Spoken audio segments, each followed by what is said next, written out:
Well, before Sugar Lumber Fest, you're going to make sure that you make it to the Pakenham Maple Run Tour, and someone special is going to be there, and that is our next guest with Solar Roasted Coffee. Bill Kemp, thank you so much for joining us. Thanks for having me. This is wonderful. Before the show, I'm sorry everybody, we did do some tasting and we're going to continue. Yeah. But this is beautiful coffee. Well, I'm glad you like it. We try to buy very small, unique farm coffee. So it's generally not from large cooperatives, all generally from small individual farmers. We have the one we tried earlier, the Peaberry from this Tanzania. One here? Yeah, came from Willie, 79 years old, grows a few hundred pounds of coffee for us every year. And this is 1/10 of the world's supply right here going into my cup. That's it. Crazy. Yeah. There we go. So you and your wife, when did you start this business? Well, there's 3 of us in the business, and we have two employees as well. And we started about 1.5 years ago. We decided to get into it when another roaster had gone under, and we picked up the equipment and then decided to rebrand it and get it into the into our mindset, which was small batches, very direct trade with the farmers, very, very high quality coffees, and using an unusual type of roaster that it's called a fluid bed roaster, part of the play of words on our name, not just fluid as a coffee, that uses hot air to roast the coffee. So it avoids fast roasting. It does it in very small batches. Basically, we get about 5 or 6 pounds per roast. So we're literally doing each roast for each customer. So if one customer needs it tweaked a couple of degrees or wants it a bit sweeter or with a bit more punch, we can adjust each customer's order. It's the But coffee that's not of wine. But that's not the only thing that you do. Using solar power, and it takes you how long to roast 8 pounds, or how many hours of sun? This is great. Tell Willie I really like it. Okay, we'll definitely do that. 11 minutes of sunshine on our solar panels, or about the same amount of wind on the wind turbine, will generate all the electricity we need for 8 pounds of coffee. So we roast roughly about 8 pounds every 15 minutes. So it's, like I say, very, very small scale, but very high degree of attention to detail. It's wonderful. And so you don't have a storefront, but you're available all through the city of Ottawa. Yeah, we're very small, so you're not going to see us in the grocery stores. We're targeting, independent, small restaurants and and coffee shops. So you can get a list on our website at fluidcoffee.ca. Yeah, well, you should engage with Blackie over here. Yeah, have a little chat. It would certainly go well with that delicious meal that he made earlier. Exactly. So we take the coffee beans, the green coffee beans, and as you can see in this a little batch here, the coffee beans are not all created equal. We're getting some from the white ones actually come from India, from the Malabar region, where they're actually let out in the rain in the monsoons. We have Central Americans, Africans, and again all from smaller roasters or suppliers.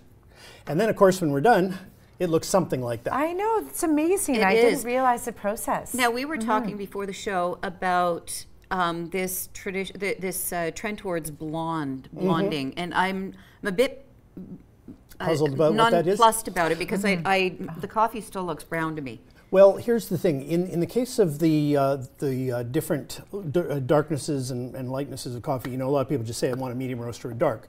In reality, we've got an infinite degree of roast, and we can actually roast the coffee beans so that when they're done, they're really not an awful lot darker than what you see here. Right. They're almost a straw color, and they still retain. If you smell those, you'll get some of the hay, green, grassiness that's still in it. And those are the original attributes of the coffee bean. And so you can then do your coffees very light like that and have it almost, and almost always, of course, they would be taken black or straight up. And in those cases, they're almost like an herbal tea kind of a flavor to it. And then as you go through the darker, into the darker roast, they get more pungent, more molasses. The pitch black that we have here, which is our darkest roast. Yeah. This is a light French roast. You're going to get a little bit of a molasses, and if you taste on the back of your tongue, you'll even get a touch of pipe tobacco, sweet pipe tobacco on the back end. Oh, I've never tried pipe tobacco, and I can see that does taste good. You get a little bit of it back there. And of course, with the air roaster, it's a very gentle, slow process. So what it's doing is it's also making the coffees throughout the roasting process without any bitterness. So they're all sweet, even though getting a little more pungent.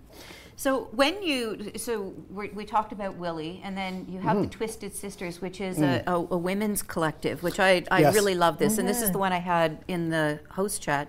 It was delicious. It's a lovely coffee, and it's a great story. It started off in 2010 with a dozen women. They were rather, impoverished. They were just growers. They weren't making any money, and they got this idea that if they could get people who were buying, the collective we, buying the beans, not to just simply buy them, but to buy contracts to keep buying them over and over again, they could use those contracts to finance their operation, which they did. There's now 350 women in the co-op. They own the land, they process the coffees, they bag them. They're in charge of everything, and they've done some stunning things like schools and community centers and the whole bit. Always say, you give women the means of production and you will build a village. Absolutely, and they certainly did that, and we're very proud of them. We try to use that in our, when we're doing blending of our coffees, where we want to keep consistency all year round. That's a very popular one, and we even use that one in a Swiss water decaf version, which is pretty darn close considering it's been decaffeinated. Right. Yeah. And trivia thing for the day, Swiss water decaffeination is actually a Canadian technology out of Burnaby, BC. So we support that rather than the chemical means. Yeah. So you've also got a couple of filter systems, and this is when you're camping and that sort of. So you never have to be without Absolutely. your coffee. Coffee can be made anyway. There's no right or wrong answer. What's right for you is what you should do. So if you need a little cream, a little sugar, you want it darker, and you like it in a French roast, we're right behind you. And we're seeing renaissance of different things like the old, Melita system from the 60s and 70s, has morphed into the pour over style with, fancier kettles.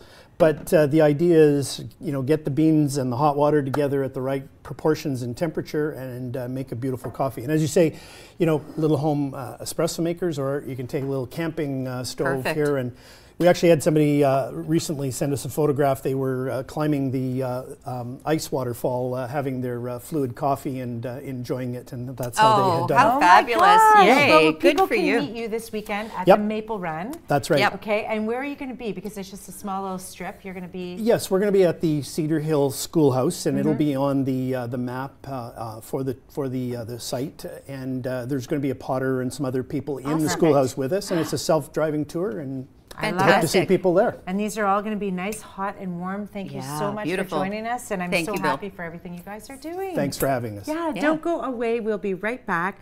We've got some important messages from our next guest.